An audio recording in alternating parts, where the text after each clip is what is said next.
Hello there, I'm DJ Lady Loy, and I really wanted to talk about something that happened to me today and how I connected it with James 1:19. Be quick to listen, slow to speak, and slow to anger. And it just came about over something really simple.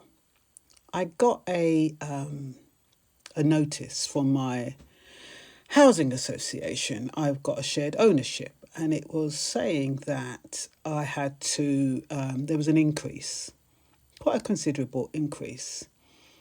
And my first reaction was to challenge it. But you know what? I know I'm going to go off track, so let me read my notes because that way I know within my time and then I can have a little chat to you afterwards. How does that sound? So I can't find my other glasses, so I've got to put these ones on. So these ones are not so great, but hey, they do the job. So, quick to listen, slow to speak, slow to anger. James 1:19. In the Bible, James isn't writing to people in the ancient world. He is speaking to someone like me who has an increase in service charges and wondering what to do next. I'm the biblical translator, and I'm taking ancient wisdom and allowing it to illuminate ordinary life because I try to interpret the Bible so that we can all understand it, or at least relate to it. So I wanted to share with you what happened today that made me see the verse in a completely different way. I received a letter through my door from my housing association about my service charges applied to my home, which is shared ownership, like I said. It explained that there was an increase, and it listed all the things I was apparently paying towards. At first, I wasn't even thinking about whether the charges were right or wrong. I was simply trying to work out whether they were giving me money back or taking more money from my account. The letter wasn't particularly clear to me, so I called someone on the close where I live. He also received the letter and immediately said he was going to challenge it because he didn't use any of the services listed. He expressed himself quite volatile, but yeah. But his reaction made me stop and think. It had never occurred to me to question the charges. I'd simply assumed that if the housing association had written to me, then the charges must be correct. Now, I'm not someone who looks for arguments. If I owe money, I pay it. I don't like debt. I don't like getting into disputes, and I certainly don't like causing unnecessary conflict. But in my mind, there's a difference between refusing to pay and asking for an explanation. So the more I thought about it, the more I realised I wasn't objecting to paying. In fact, I was happy to pay for the things that genuinely apply to where I live, like the maintenance of the communal green spaces and the estate lighting.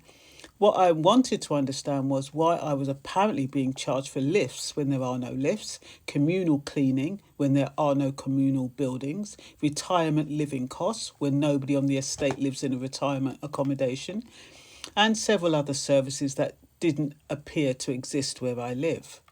So I guess I wanted to understand whether the generic letter, which seemed to apply to a block of flats, could still be charged to my property. As I reflected on the process I was going through, James chapter 1:19 came to mind. Swift to hear, slow to speak, and slow to wrath. In other words, quick to listen, slow to speak, and slow to anger. I've heard that verse many times over the years. Usually I think about it in the context of relationships. We should listen to each other. We shouldn't interrupt. We should be patient. But this time, I realised it applies to how we respond to situations.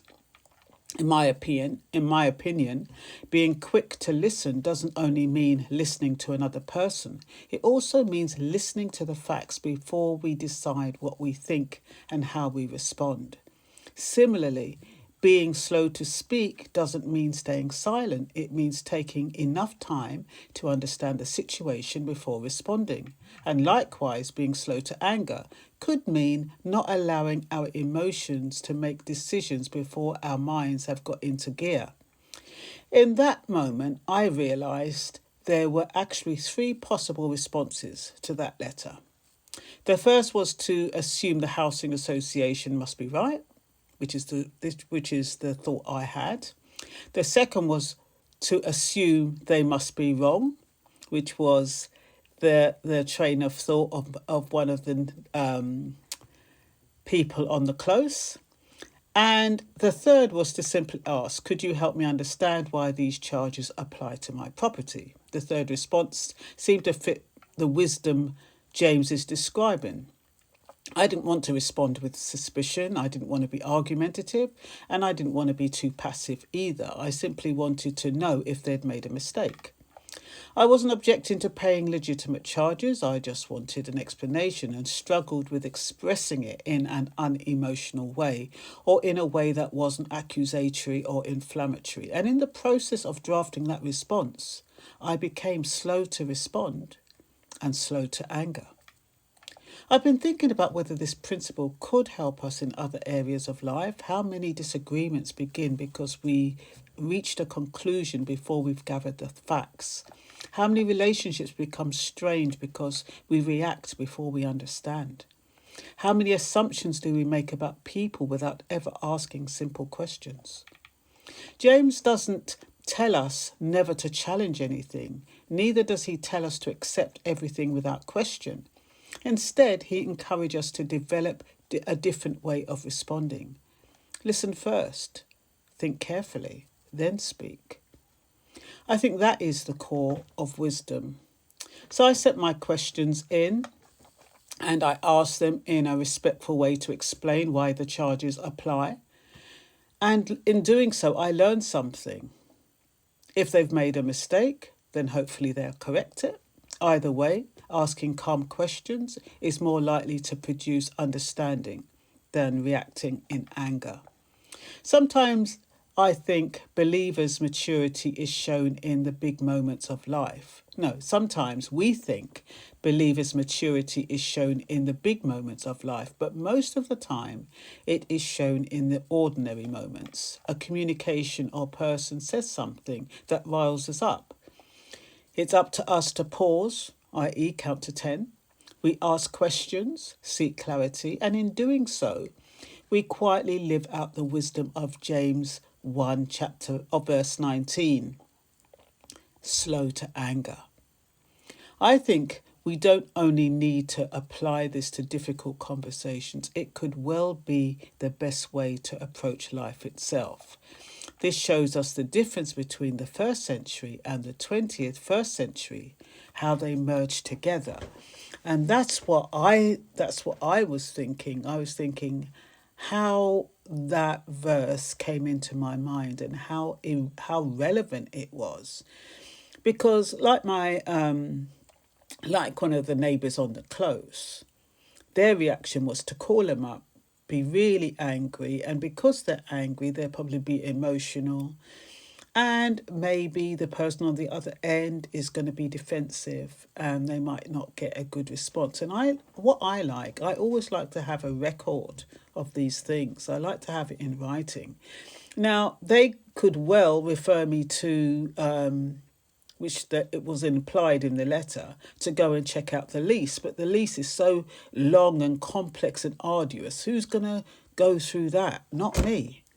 So while that is an option to see whether or not I do have to pay it, if I do have to pay it, I have to pay it. There's nothing I can do. But it is a bit scary when they can increase the service charge so much in a short space of time. And then it was covering 2025 to March 2026, and I only received it today. So when you're budgeting and you think everything is staying the same, and then you get that out of the blue, it's not fun.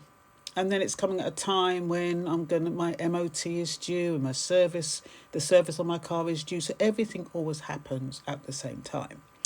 But hey, it's the way life goes, but I just wanted to understand, and I'd be really interested to know if that generic letter, which applies to block of retirement flats, I would think, or flats or apartments, applies to me, and who knows, I might not have to pay it. That's my hope anyway. So take care now, be good, And if you can't be